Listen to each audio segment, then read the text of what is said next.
Assalamualaikum warahmatullahi wabarakatuh. Sebelumnya kita perkenalan dulu ya nak, karena kita pun belum pernah tatap muka selama pandemi COVID-19. Kita melalui daring atau online. Ibu perkenalkan, nama Ibu Dian Kurnia Utami, SPD MM. NIP 19720831 2006 04 2008. Ibu mengajar mapel produk kreatif dan kewirausahaan di jurusan Tata Boga. Tempat Ibu mengajar di Sekolah SMK Negeri 2 Kota Depok, di mana tempat kita menimba ilmu, di mana tempat kita bertemu, di mana tempat kita saling mengenal satu dengan yang lainnya. Nah, itu saja mungkin perkenalan dari Ibu. Mudah-mudahan nanti kita bisa sekolah atau belajar melalui tatap muka. Assalamualaikum warahmatullahi wabarakatuh. Assalamualaikum warahmatullahi wabarakatuh. Selamat pagi anak-anakku semuanya. Ibu di sini akan menerangkan tentang produk kreatif dan kewirausahaan. Di bab atau di KD 3.10 menganalisa perencanaan produk massal, di mana di sini harus mencapai kompetensi, mengidentifikasi perencanaan produksi massal, menjelaskan tahapan perencanaan produksi massal. Indikatornya, pencapaian kompetensi, melakukan perencanaan produksi massal, biar kita tahu bagaimana sih, apa sih produksi massal itu. Tujuan kegiatan pembelajaran kita setelah ini, menetapkan skala proses produksi massal, tahapan-tahapan dalam penetapan skala proses produksi barang dan jasa, faktor perencanaan proses produksi dan jasa, persiapan perencanaan proses produksi dan jasa. Kita akan membahas tentang perencanaan produk dulu. Pengertian perencanaan produk adalah proses menciptakan ide produk dan menindaklanjuti sampai produk diperkenalkan kepada pasar. Jadi apa prosesnya, kita akan membuat apa produk itu.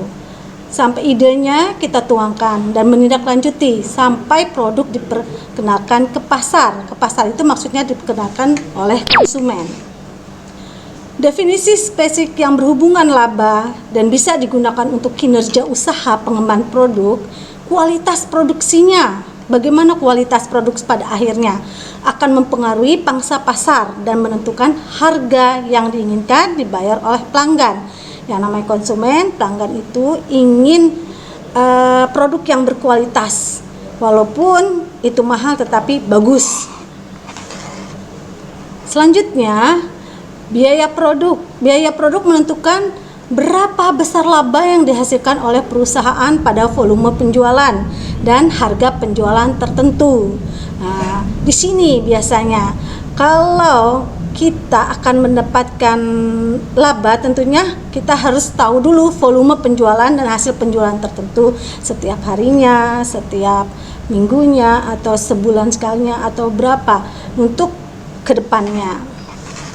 Waktu pengembangan produk. Waktu pengembangan akan menentukan kemampuan perusahaan dalam berkompetensi dengan yang lainnya di dalam pasar nantinya. Setelah itu, biaya pengembangan. Yang namanya kita mau buka produk massal itu ada biaya pengembangan.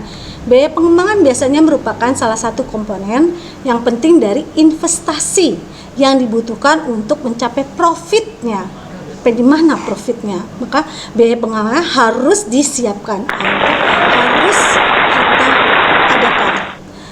Kapabilitas pengembangan merupakan suatu aset yang dapat digunakan oleh perusahaan untuk mengembangkan produk dengan lebih efektif dan ekonomis di masa yang akan datang. Jadi di dalam kapabilitas pengembangan ini merupakan aset daripada perusahaan tersebut. Setelah itu, satu, menetapkan skala proses produksi. Langkah-langkahnya dalam menetapkan skala produksi, yaitu produk apa yang akan diproduksi. Kira-kira produk yang akan kita produksi apa? Tentunya bukan pada hanya saat ini, tetapi beberapa tahun yang akan datang. Bila mana kegiatan proses produksi akan dimulai? Kapan itu kita akan membuat produk massal tersebut? Berapa jumlah produk yang akan diproduksi? Berapa besarnya jumlah dana yang akan dibutuhkan? Nah, ini dana ini sangat riskan sekali. Berapa besarnya jumlah tenaga kerja yang diperlukan? Peralatan apa saja yang diperlukan di dalam memproduksi suatu produksi massal? Berapa tingkat persediaan bahan baku yang diperlukan? Syarat-syarat dalam menetapkan skala proses produksi dan jasa. Nah, beberapa ini adalah langkah menetapkan skala proses produksi massal jika kita akan membuat atau kegiatan proses produk tersebut. Lalu di sini ada tahapan planningnya. Dalam membuat suatu produk massal itu ada tahapan perencanaan, planning. Jadi harus direncanakan. Tahapan implementasi, pelaksanaannya, tahapan pengendalian, controlling. Nah, ini adalah proses produksi di mana kayu hutan, menebang kayu dan sebagainya, gelombang pembelian, terus toko mebel, pengrajin kayu dan semuanya itu ada semuanya. Nah, di sini kita lihat awalnya dari kayu di hutan diambil penebang kayu, gelondongan, setelah itu pengrajin kayunya ada, terus toko mebel, jadi dibuat mebel oleh pembeli atau oleh konsumen. Faktor-faktor yang perlu dipertimbangkan dalam menetapkan skala produksi dan jasa, sifat proses produksi dan jasa, sifatnya, produksinya apa dan bagaimana memproses daripada produksi jasa. Jenis dan mutu produk yang akan diproduksi, jenisnya dan mutunya, tentunya yang berkualitas untuk kita selalu melayani gitu ya, konsumen, kebutuhan mereka. Jenis produk baru dan lama. Nah, baru dan lama, yang lama mana nih kira-kira yang sudah tidak digemari atau sudah tidak disukai oleh konsumen, maka diinovasi, didaur ulang. Kalau yang baru lebih mungkin lebih maju, lebih bagus, oke, berarti kita lanjutkan. Yang lama bukan berarti kita buang, tetapi gimana caranya produk lama ini pun terjual dengan bagus. Skala proses produksi, alur produksi dan toko. Misal kalau di sini alur produksinya, misalnya toko roti. Pembeli bahan apa aja buat roti, tepung, segala macamnya. Barang masuk gudang semuanya. Setelah itu diproduksi menjadi roti. Nah, produksi menjadi roti, lalu penjualan ke langganan, ke konsumen ya, langganan tuh konsumen. Produksi roti itu bisa ke agen ya. Jadi dari kita nih pembuat produsen bisa ke agen. Agen ini kan bisa dia nanti melemparnya ke eceran. Nah, produksi ini pun bisa ke toko roti, dititipkan di toko roti atau dijual di toko roti, atau ada MOU-nya antara produk yang kita buat dengan toko roti tersebut. Dari toko roti ini bisa barang konsinyasi, misalnya berapa yang tidak laku atau dipulangkan kembali, itu ada. Nah, dari toko roti ini pun bisa kepada langganan atau konsumen. Nah, itu. Lalu setelah dari agen pun bisa kita gerobak roti yang setiap saat lewat di dekat rumah kita. Suka ada sari roti, apa-apa macam-macam itu, dia menggunakan gerobak. Nah, awalnya itu adalah dari produksi massal tersebut. Maka semuanya bisa kita pergunakan untuk tahap-tahapan kehidupan masyarakat, ekonomi di sekitarnya. Lingkungan misalnya, input. Ya, input itu ada proses. Nah, setelah itu input ini kan bisa juga ada tenaga kerjanya, modalnya, materialnya, energinya, tanahnya, informasi dan manajerial. Ini semua proses transformasi atau nilai tambah dari transformasi. Setelah proses ada output, pengeluarannya. Nah, dari proses transformasi nilai tambah menjadi produk, barang atau jasa. Dari produk jalan atau jasa, umpan balik untuk mengendalikan input proses dan teknologi tersebut. Oke, dari sini kalau misalnya kurang paham bisa dipelajari lagi, atau misalnya kurang mengerti bisa tanyakan langsung dengan Ibu. Sifat proses produksi dan jasa. 1. Proses produksi jasa yang terputus-putus. Proses produksi barang dan jasa yang terus menerus. Kalau yang terputus-putus itu terkadang mungkin barang-barang pokoknya tidak ada habis, atau modalnya, atau memang sudah sampai di sana saja. Proses produksi barang dan jasa yang terus menerus, continue. Kalau terus menerus itu jenis dan mutu produk yang akan diproduksi. Apakah produk yang akan diproduksi itu tahan lama? Nah, itu harus kita tahu juga. Apakah mutu produk yang diproduksi itu tergantung pada biaya persatuannya. Nah, apakah produk yang akan diproduksi itu mempunyai sifat permintaan musiman atau tidak? Kalau musiman misalnya pada saat musim hujan seperti ini, ya kan, payung, jas hujan, mantel hujan itu sangat dibutuhkan oleh konsumen atau masyarakat banyak, ya kan, untuk mereka supaya tidak kehujanan. Atau bisa juga misalnya minuman, warung kopi, bandrek dan sebagainya, itu wedang jahe, ya kan. Nah, itu banyak digemari pada saat musim hujan seperti ini. Apakah produk yang akan diproduksi itu customer good atau producer good?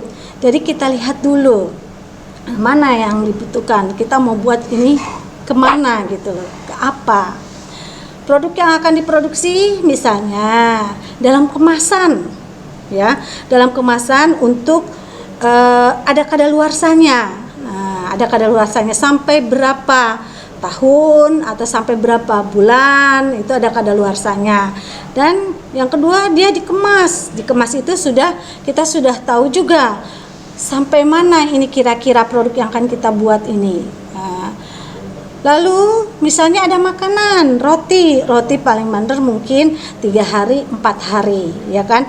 Berarti roti ini jangan banyak-banyak diproduksinya, kecuali kalau memang kita banyak langganan atau kita banyak yang maksudnya agen produksi, semuanya itu beli sama kita, pesan sama kita. Oke, bisa kita memproduksi secara banyak atau produk massal secara banyak.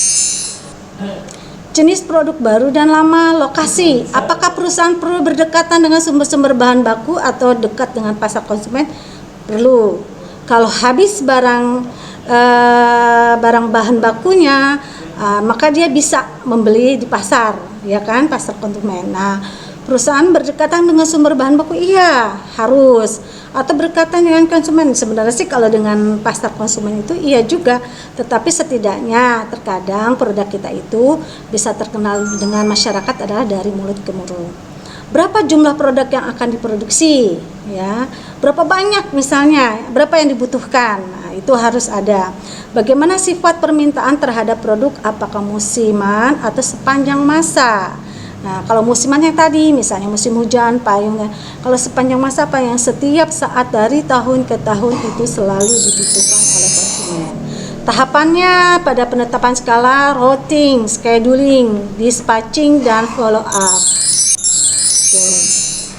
Untuk menetapkan perencanaan proses produksi jasa, manfaat produk bagi konsumen. Manfaatnya apa? Permintaan pasar terhadap produk, potensi usaha seorang wirausahawan untuk memperoleh keuntungan, fasilitas operasi proses produksi, kekuatan persaingan dari perusahaan lain, kemampuan distribusi, pengembangan produk pada masa yang akan datang. Nih, ini adalah semuanya produk-produk di masa yang sekarang. Itu bermacam-macam. Konsumen juga gemar dengan bermacam-macam. Oke, terima kasih. Mungkin ini penjelasan tentang produk kreatif, tentang produksi massa. Terima kasih anak-anak. Assalamualaikum warahmatullahi wabarakatuh.